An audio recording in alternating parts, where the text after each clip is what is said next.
Good Monday, everyone, and welcome to this edition of Conversations Daily News. I'm your host, Cyrus Webb. Glad you all could join us once again. Well, it's a brand new day, it's a brand new week, and can you believe this week? It'll be halfway through the month of June already. Summertime is here. Hope you guys are enjoying it. We, of course, have your news headlines coming up on this Monday. We have the Truth of the Day with Mary Ellen Ciganovich, and in today's Entertainment Spotlight, you've been part of my conversation with home improvement expert David Leon. You don't want to miss this. Enjoy today's broadcast. For Conversations Daily News, I'm Cyrus Webb with your Monday headlines. In international news, Israel swears in new coalition, ending Netanyahu's long rule. Israel's parliament on Sunday narrowly approved a new coalition government, ending the historic 12-year rule of Prime Minister Benjamin Netanyahu and sending the polarizing leader into the opposition party. A former ally of Netanyahu turned rival became prime minister after a 60-59 vote. Promising to try to heal a divided nation, he will preside over a diverse and fragile coalition comprised of 8 parties with deep ideological differences. But the 71-year-old Netanyahu made it clear he has no intention of exiting the political stage. If it is destined for us to be in the opposition, we will do it with our backs straight until we topple this dangerous government and return to lead the country, he said on Sunday. The vote, capping a stormy parliamentary session, ended a 2-year cycle of political paralysis in which the country held 4 deadlock elections. Those votes focused largely on Netanyahu's divisive rule and his fitness to remain in office while on trial for corruption charges. To his supporters, Netanyahu is a global statesman uniquely capable of leading the country through its many security challenges. But to his critics, he has become a polarizing and autocratic leader who uses divide and rule tactics to aggravate the many rifts in Israeli society. President Joe Biden congratulated the new government. I look forward to working with the Prime Minister to strengthen all aspects of the close and enduring relationship between our two nations, he said in a statement. In more international news, G7 leaders agree on vaccines, China, and taxing corporations. Leaders of the group of 7 wealthy nations staked their claim Sunday to leading the world out of the coronavirus pandemic and crisis, pledging more than 1 billion coronavirus vaccine doses to poorer nations, vowing to help developing countries grow while fighting climate change and backing a minimum tax on multinational firms. At the group's first face-to-face meeting in 2 years, the leaders dangled promises of support for global health, green energy, infrastructure, and education, all to demonstrate that international cooperation is back after the upheavals caused by the pandemic and the unpredictability of former U.S. President Donald Trump. During their 3-day summit in southwest England, the G7 leaders wanted to convey that the club of wealthy democracies, Canada, France, Germany, Italy, Japan, the United Kingdom, and the United States, is a better friend to poorer nations than other rivals. In national news, as COVID-19 cases wane, vaccine-lagging areas still see risk. New COVID-19 cases are declining across most of the United States, even in some states with vaccine-hesitant populations. But almost all states bucking that trend have lower than average vaccination rates, and experts warn that relief from the pandemic could be fleeting in regions where few people get inoculated. Case totals nationally have declined in a week from a 7-day average of nearly 21,000 on May 29th to 14,315 on this past Saturday, according to data from Johns Hopkins University.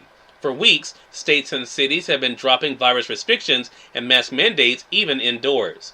Experts said some states are seeing increased immunity because there are a high rate of natural spread of the disease, which has so far killed nearly 600,000 Americans. In more national news, the Associated Press says Justice Department secretly subpoenaed McGahn's records.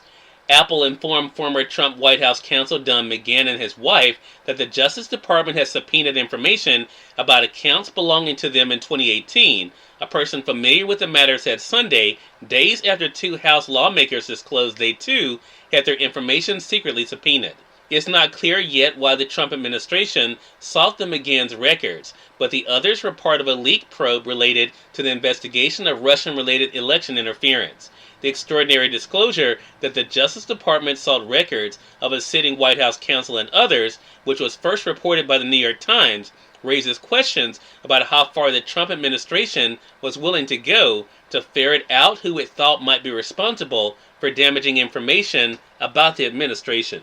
And finally, in entertainment news, In the Heights makes muted debut, edged by A Quiet Place. Just when a party was poised to break out in movie theaters, the below-expectation debut of In the Heights dampened Hollywood's hope of a swift or smooth recovery at the summer box office. On opening weekend, the Warner Brothers release narrowly missed the top spot. Instead, A Quiet Place Part 2 edged it with $11.7 million in its third weekend of release. Cyrus Webb, Conversations Daily News. It's now time for the Truth of the Day with Mary Ellen Ciganovich. Mary Ellen, take it away. Hi, I'm Mary Ellen with your Truth of the Day.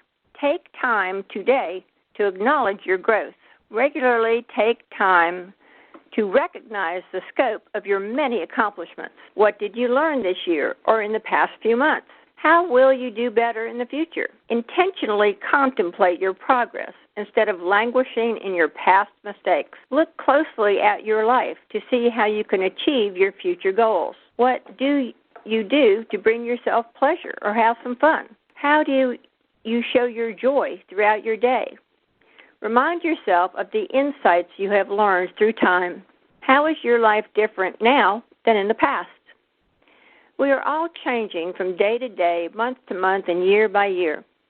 Create a list or keep a journal to list your strengths, weaknesses, and future plans.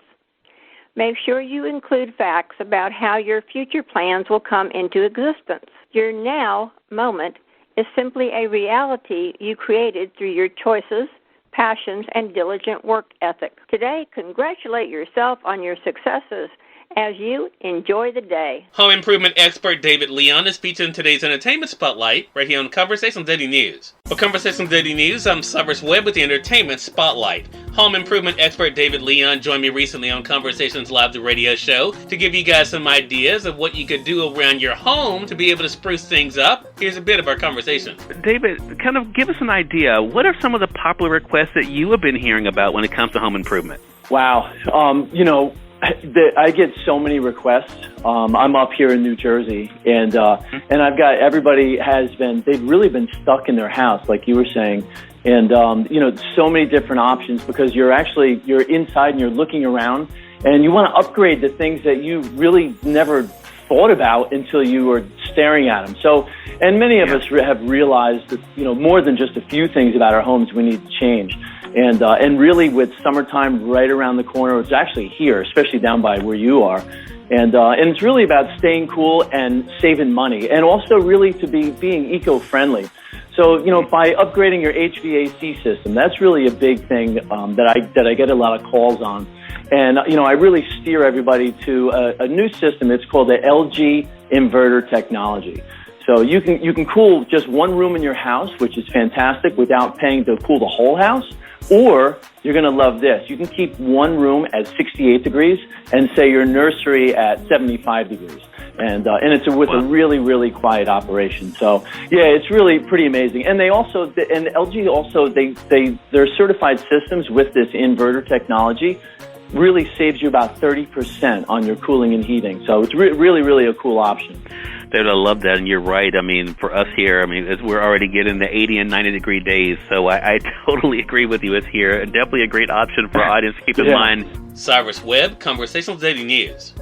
We thank you all for tuning in to this edition of Conversations Daily News. We'll be back with you guys on tomorrow with more news, Truth of the Day with Mary Ellen Ciganovich, and, of course, your Entertainment Spotlight. Until then, I'm your host, Cyrus Webb, saying, as always, enjoy your day, enjoy your life, enjoy your world.